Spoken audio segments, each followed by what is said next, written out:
Hello, I'm Waqar Rizvi, and this is Scope. We're going to start off today's show by discussing the Greek migrant crisis, which very much, still continues. As much as the rest of the world is talking about coronavirus, that issue at the Greek-Turkish border still is very much in flux. At this point, Europe has made a decision to offer around 2,000 euros to migrants, but there's obviously some very specific fine print within that. The amount is 5 times, though, the usual sum that is offered to migrants to rebuild their lives back in their home countries. This is only if those migrants will not face persecution in those home countries. So basically, we're talking about economic migrants, really. Is this, though, the best way to deal with the situation? Certainly, we know that the camps in Greece right now are overcrowded. The conditions there are not good. Plus, at this point, we really do not have the public support in Greece to have any more migrants really coming in. And so I imagine Europe, through such measures, is trying to relieve Greece of some of that pressure. However, then there's the entire migrant issue as well, right, at this time. We've had human rights groups expressing concerns about how Greece has been dealing with that itself. Beyond the politics of all of this, it's important to just look at the humanitarian aspect as well, right, where there are international laws in place to how asylum seekers should be dealt with. Is Greece following those international laws? According to the likes of Oxfam, Doctors Without Borders, and others, Greece is not. Let's discuss all of that a bit further. We're now joined by Luigi Achilli, who is a migration expert with Marie Curie Research Fellow at the European University Institute. He's joining us now from Tuscany. Joining us from Stockholm is Glen, who is founder and CEO of the think tank Free Trade Europa. And joining us from Vienna is Marcus Howe, who is head of research and analysis at Vienna East Consulting. Marcus, Glen, and Luigi, thank you to all three of you for your time today. Luigi, let me start with you. What do you make of how Europe as a whole really has reacted to what's happened vis-a-vis the migrant crisis this year? I mean, we can always go back to in past years how Europe has reacted. It seems this time around that it's just about trying to ensure no more people come in. Yeah, precisely.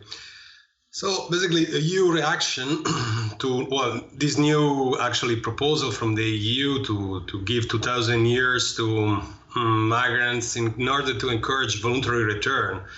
Well, this follows precisely into the footsteps of a long tradition of, if you ask me, short-mindedness, or at least short-sightedness when it comes to migration. Because the point is, first of all, I'm a bit skeptical about these containment measures.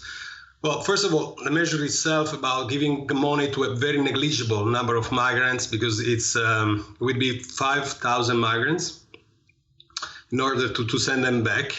Well, I'm actually, I don't know whether what would be the outcome, whether this will actually be, will lead, I doubt will lead to a long-term solution of the refugee crisis, migrant crisis. Even the 5,000 migrants that would be actually targeted by this policy will soon, probably many of them will try to return to Europe once they get the money. Exactly. Encouraging what? The proliferation of human smuggling networks. Because since the legal channels of mobility to Europe now are blocked, well, the only viable way for these people to reach Europe is through legal channels of migration. So, and this follows, exactly as I said, into the footstep of a long tradition of containment measure, which I find counterproductive. Because the idea is to stop migrants, and to do that, well, this would be the outcome of such approach would be twofold. First of all, protecting migrants against human smuggling networks and transnational crime, and secondly, helping them, fighting human smuggling and other transnational organizations. Well, and the EU-Turkey agreement was precisely done according to this logic, and turned out, if you ask me, quite unsuccessful, because migrants suffered most after the signing of the agreement. And smuggling networks actually start proliferating in places where they were known before the agreement. I'm talking the West Balkans. Luigi, I'm just going to come in because I wanted to go Marcus with that question. Then, Marcus, what are your thoughts about the human smuggling aspect of all of this, right? Because that's something that's not spoken of enough, in the sense that, Europe always says that that's occurring, but then it doesn't really have a solution for it, seemingly. Yes, indeed. I mean, to a certain extent, there has been a strengthening of the European Border Agency, but overall the efforts on the EU level just haven't been sufficient with respect to this, or really to any other aspects of the migration crisis. So the only real impact of this is that human smuggling groups will continue to strengthen and become the main channel through which these migrants enter the EU. All right, and Glen, what do you make of how exactly these migrants right now are being treated? I mean, a lot of the stories coming out of Greece are quite harrowing, right? I mean, the New York Times recently spoke about black site. There were some that argued that possibly that was skewed reporting. I mean, I don't want to go into, the biases that may be playing out into the situation right now, but even if we take a bit of a percentage of what's being told to us vis-a-vis the human rights violations occurring right now in Greece towards these migrants, it is worrying, isn't it? It is indeed worrying, and I think we're seeing that a step change in the approach. If we compare this to 2015 and we had the migration crisis, there was much more sort of a spirit of welcoming, solidarity, and to help migrants. Now the climate has changed markedly. First of all, it's sort of fed by the bad experiences of 2015. It's also the political change, whereby the politicians who are pushing more of a hard line do have the whip hand at the moment, and also what we're seeing as well is that we see on one hand offering €2,000, but also brutality at the border. It's a clear message: you're not welcome here. We want to do whatever we can to stop you, and actually spread the message that you will have very, very bad conditions if you come across to Europe. It's a really worrying time, and of course the personal stories, what we're seeing, individuals. Children who are really suffering on a day-to-day basis in subhuman conditions.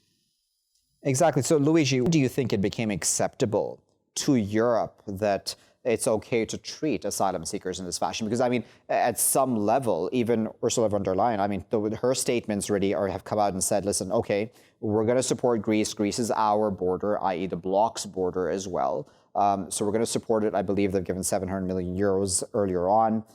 When this latest crisis just begun. Does that just mean that Europe at this point doesn't really want to be humane even towards these sort of asylum seekers, that it just wants to deflect onto somebody else, really? Exactly. I mean, I agree with my colleague that the watershed was the EU-Turkey agreement deal and the decision of many Balkan countries to seal, starting from Fyrom, Macedonia, to seal their borders to regular migrants. And whereas in 2015 we have witnessed the massive arrival of migrants, something around 700,000 Syrian refugees trying to reach Europe. After that date, the signing of the EU-Turkey agreement stemmed considerably the flow of people to Europe.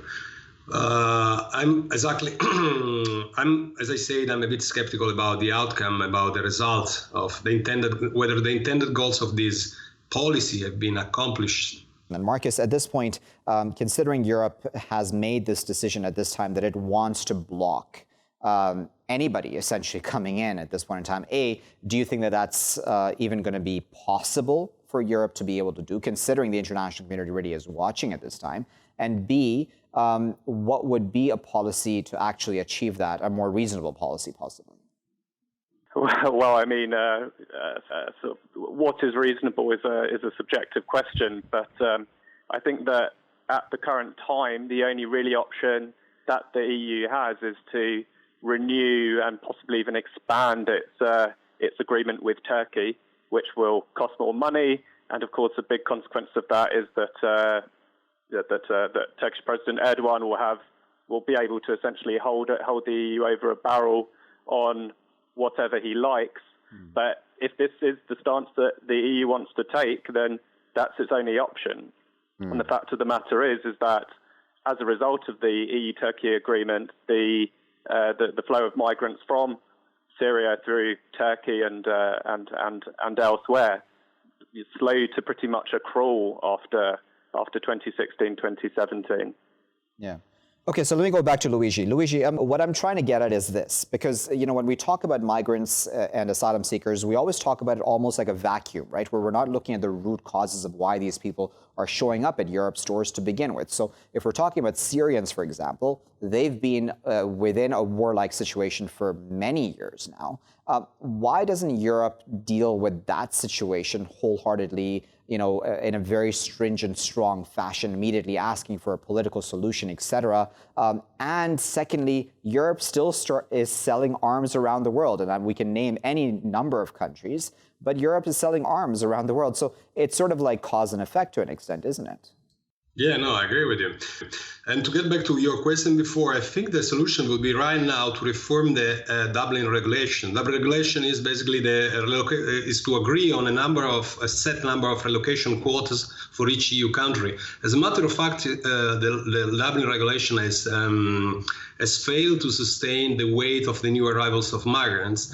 And the response of Europe has been not to reform in a more fair and a more appropriate way the Dublin regulation, but it's been, exactly as you point out, has been to seal the borders of Europe and to enforce the offshoring of border control. This means exactly enforcing border control not at the pre-frontiers of Europe, but not at the external border of Europe, but at the pre-frontier of Europe.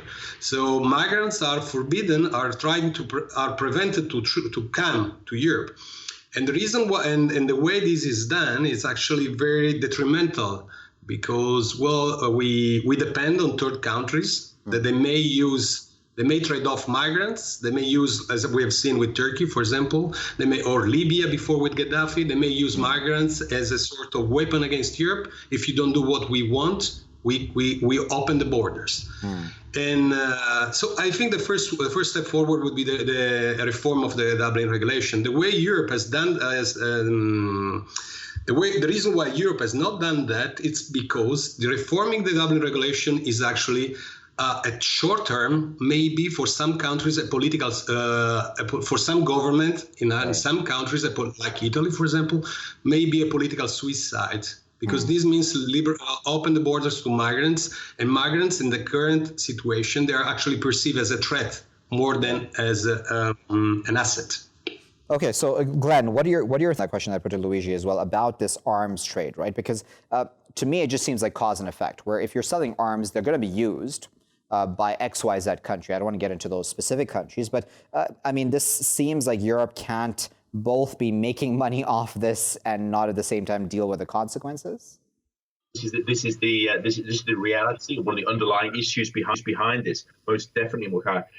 The issue, though, is that now that politically, as Luigi was saying just there, politically it's got sort of so dangerous. Any politician who is seen to be going soft on migration and letting in, opening the borders, is basically writing their suicide note.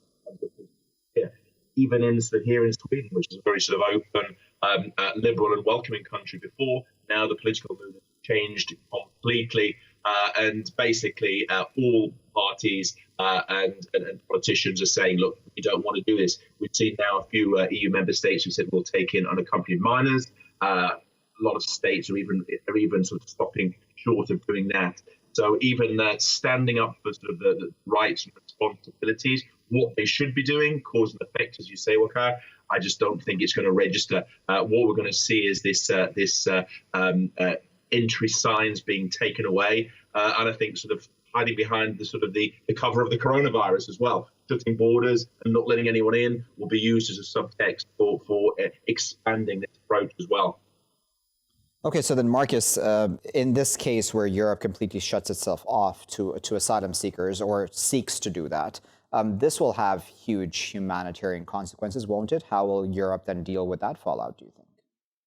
I think that it probably won't be able to deal with the fallout of that at all. And the consequence of that will be that even though the borders are closed, more migrants will be trying to enter the EU via illegal channels. So the consequence will be that smuggling groups are strengthened, their techniques could become more sophisticated. If Europe isn't sort of committing enough resources to the European Border Agency, for example, and helping states such as Greece and Italy deal with the with the consequences of these humanitarian crises at their borders, the impact will be very negative, not just for the migrants, but for Europe itself, and that will be destabilizing for the entire region.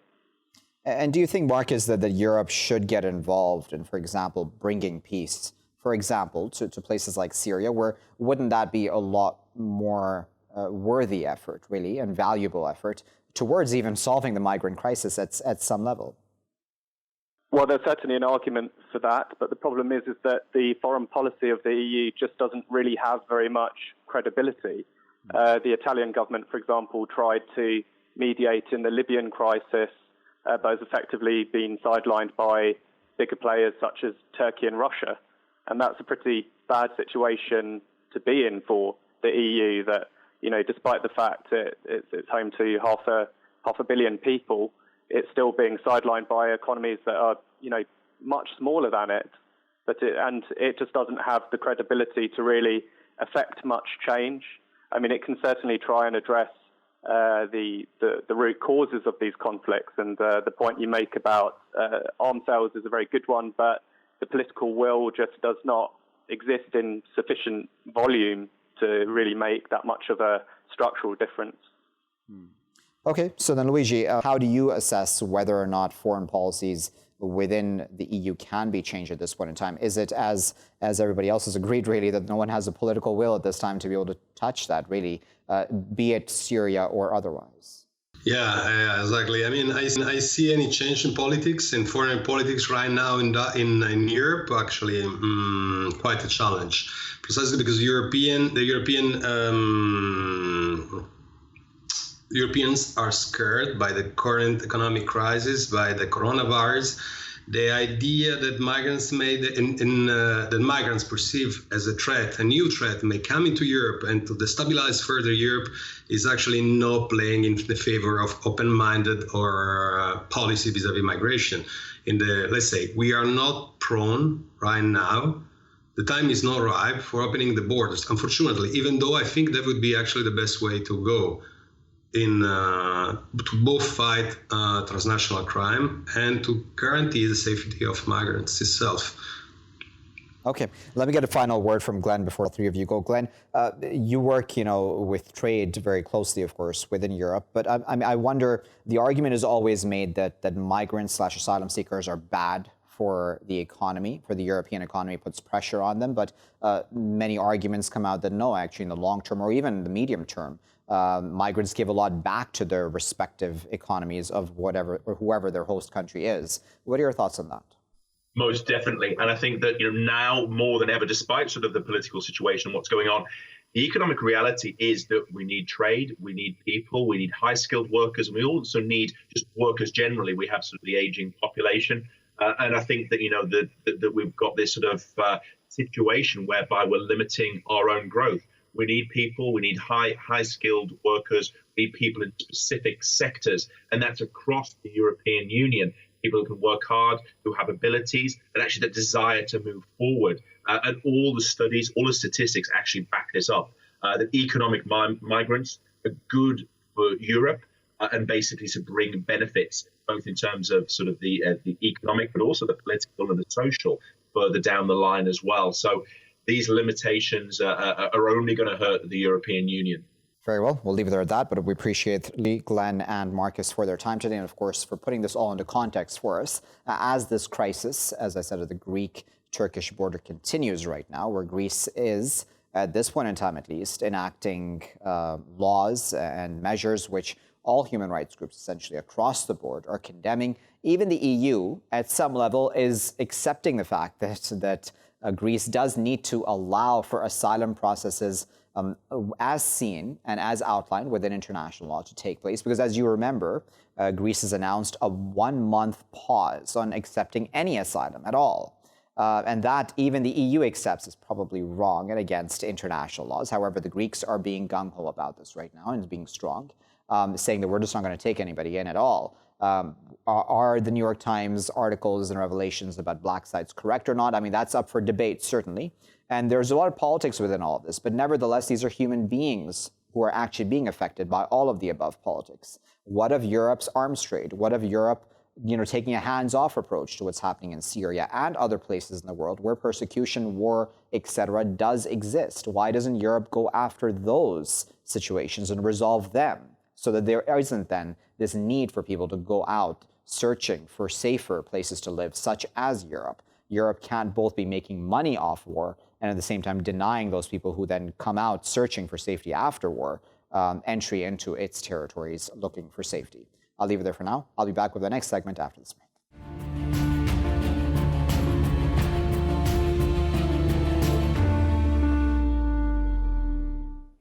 Welcome back, viewers. You're still here in Scope with me, Waqar Rizvi. In this segment of today's show, we're going to discuss New Zealand, and it's just past a year since those Christchurch terror attacks took place there in that country, what the country is dealing with and has dealt with for the past year ever since that occurrence, when it was, of course, aired live around the world on Facebook, has all, of course, made the country reflect on what exactly was the root cause of all of this. And Prime Minister Jacinda Ardern, for her part, has said that the country still needs to do a lot more, in fact, to deal with the kind of extremism that we saw play out that day in Christchurch at those two mosques, resulting in the killing of 51 people at the least.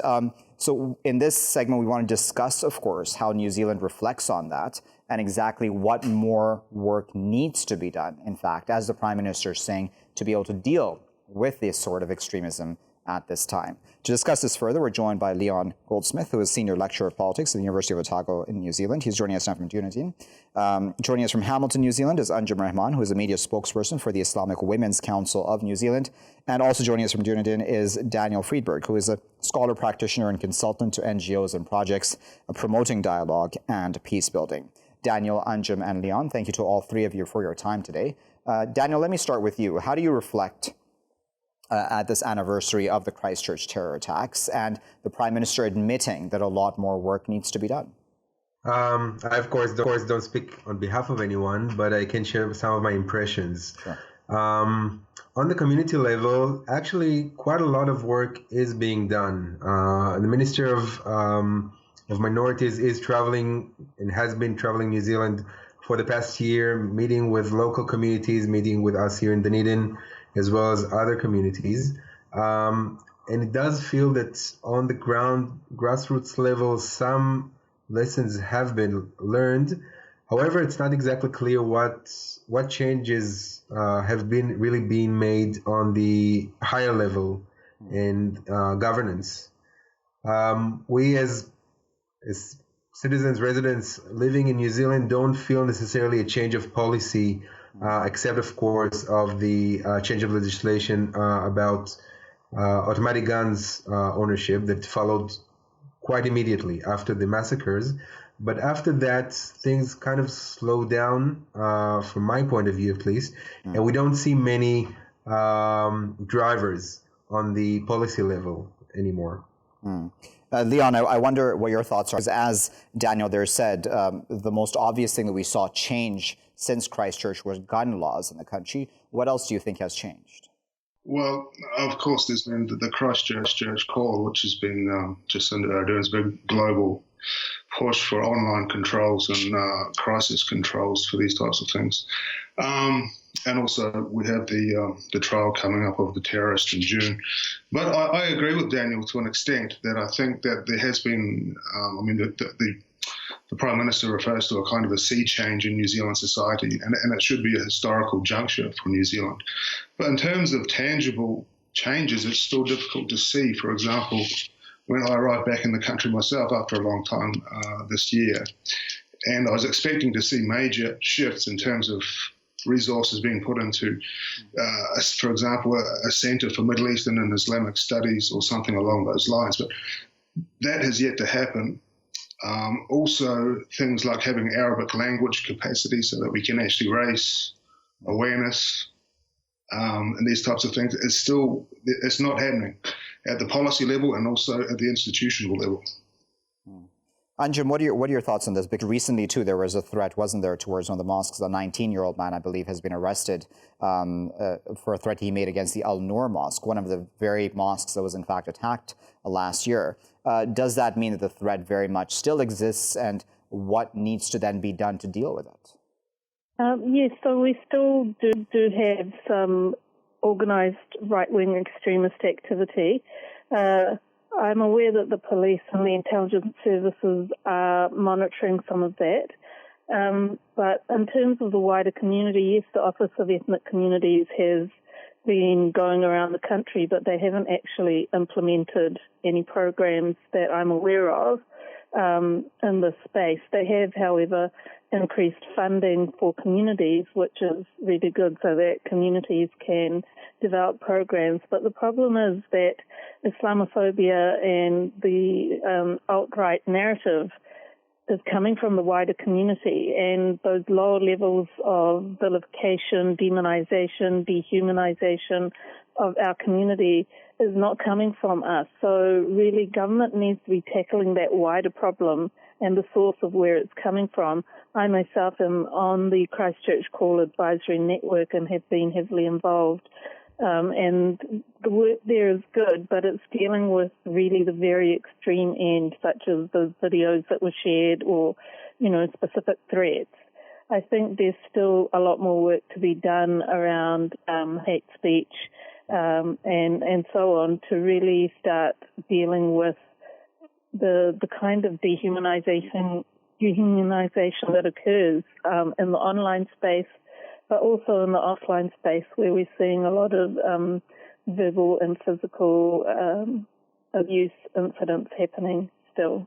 Daniel, if you could just tell us at this point in time, what do you think of the government's response over the past year since this incident occurred? Jacinda Ardern originally had made a lot of very strong statements in support of the Muslim community, but that hasn't seemed to translate into actual policies, right? Do you think it's a question of lack of political will, courage, or is it, as Anjum there mentioned, that she possibly doesn't even want to anger people within society to an extent?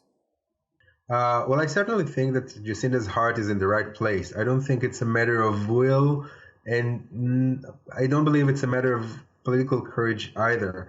I think it's more of a matter of the lack of the know-how. New Zealand is quite a small and remote country without many problems of interethnic tensions, for example, the way we see in America or in Europe. And so many of the things, when they try to put in place policies or any kind of reforms, they sort of reinvent the wheels in many ways. And there's a lot of knowledge, a lot of experience that was gained throughout the world in these kind of situations.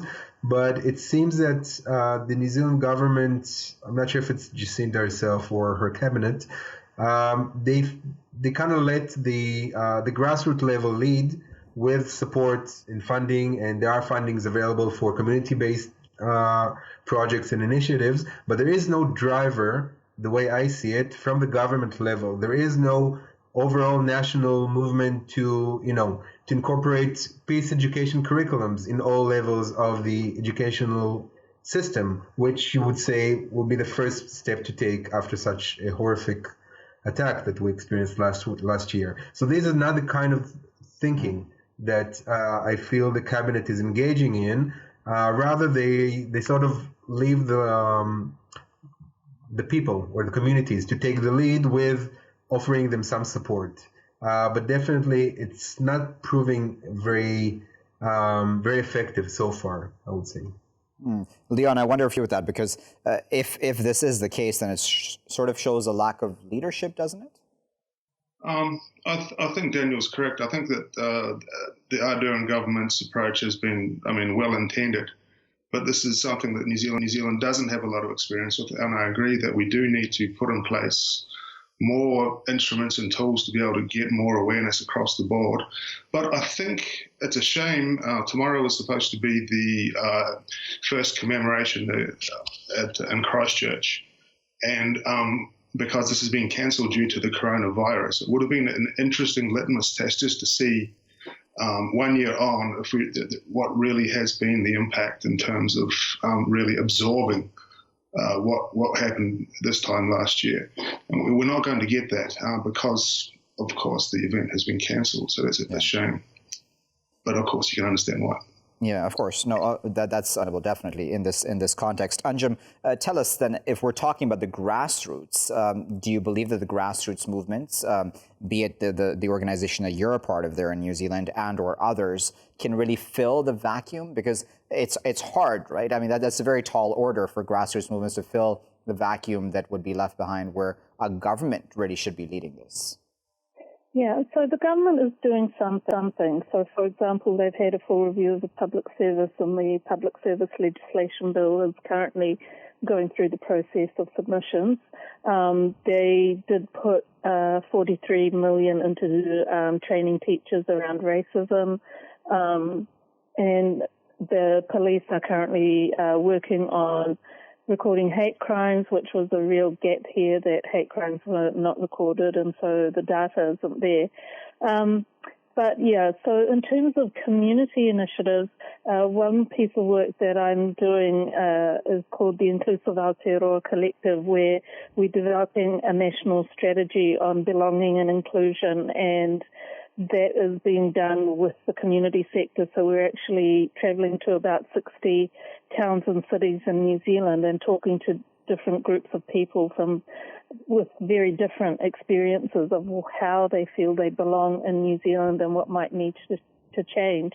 So we're hoping to have that strategy published either at the end of this year or next year, and then we will implement it by creating work hubs so that we bring people from different communities together to work on a common goal.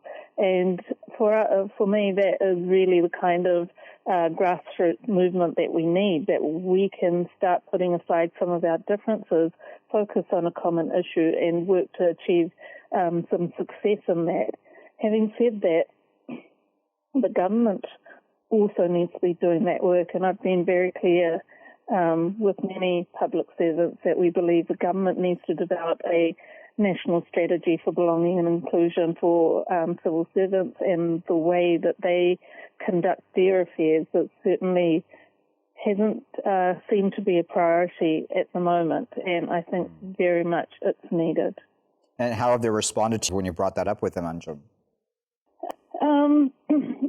I haven't had any concrete response as to what is happening in that space. I have heard from various sources that they're actually waiting on our piece of work and hope to utilise that, which is all well and good, but our work is focused on community and not on government and how government operates. So let's see, but they've certainly shown a lot of interest in the work that we're doing and a willingness to support it. Yeah. So we will likely call on that support next year. Okay, so then Daniel, how important is it at this point in time to deal with this sort of issue, or can it sit on the table for now? Because, certainly the country was undoubtedly shocked when this event occurred, right? This terror attack occurred last year. So do you think it's a case of, okay, people have sort of learned the lesson, they know that this is bad and that's enough? Or do we now need to have very stringent efforts being put in ASAP, really, on the part of the government, and not just within New Zealand, mind you, because we had this attack in Germany not too long ago as well, along the same lines, really, of what happened in Christchurch, but at a much smaller level. And of course, they all get inspiration from each other, don't they, in their respective memos? At least that's what's mentioned. How important is that global unity and effort by these different governments as well? So, well, I guess the fact that the attacker was not a New Zealander plays a lot to, even though the public response was quite overwhelming and heartwarming to me, at least, still there is no real feeling that it's us New Zealanders who are responsible. This person didn't come from us. And in that sense, the urgency that you would imagine the country and government should feel following it kind of faded away about a month after these events took place. How important it is? It's vital. It's crucial. New Zealand is becoming very rapidly a multicultural nation. It's bicultural in its definition, and there's a lot of need and so much room and so many opportunities as well to promote inclusive strategy, for example.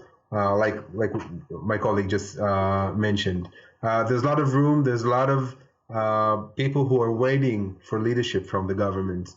And I believe it will come, but it's just taking its time. And it seems that it's not as urgent for the government, or it's not as high priority as perhaps we would expect after just 1 year after these. Okay, before I go on to Leon, I wanted to stick with you. How do you assess then how Australia reacted to all this? Because it seems at some level that even though Australia signed on to the Christchurch call, which is more just about social media, that Australian politicians and their rhetoric hasn't really changed overall, has it?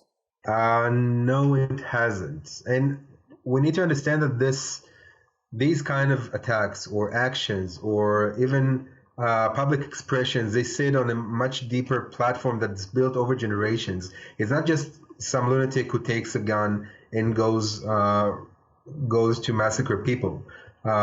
It builds up through generations sometimes to the action of individuals perhaps. But there are roots for this that if they are not addressed, then we can't expect really any other response than we heard from Australian politicians, for example.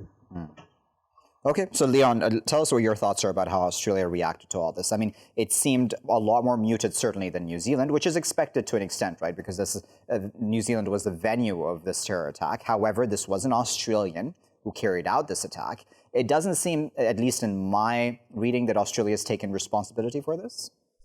Yeah, of course. I mean, the quite different ideologies across the two governments at the moment, and different approaches, of course, playing to their bases.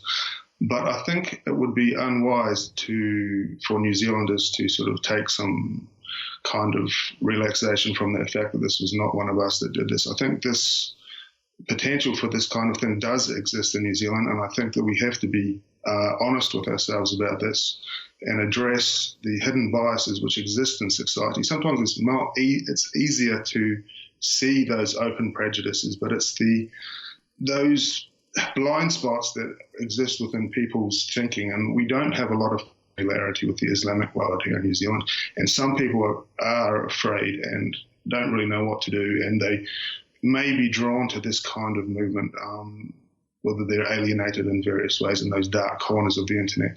But I think there is a real need to address this at the educational level from a young age, and especially moving into tertiary level, that we have to have solid educational curricula in place that can, over generations and as quickly as possible, sort of address this thing at the grassroots. Okay. All right, we'll leave there as a final. The clock has gotten the best of us, but I appreciate all three of our guests speaking to us there from New Zealand, Leon, Anjum, and Daniel, and of course for their insight and thoughts on this. As I said, we've just passed the anniversary of that Christchurch terror attack, which took place, killing 51 people at the hands of Brent and Tarrant, the terrorists who carried out the attacks on those two mosques that fateful day on March 15th last year. One of the interesting and important things, of course, to note is that, as all of our guests already agreed, the government has not done enough. Jacinda Ardern has spoken a lot about doing something. However, she hasn't been able to act and deliver on those promises. We'll, of course, keep a very close eye on that here in Scope and follow up, certainly, on how New Zealand acts in the coming days, months, and even years when it comes to its problem with Islamophobia. I'll leave it there for now, though. I've been Waqar Rizvi. Thanks for watching.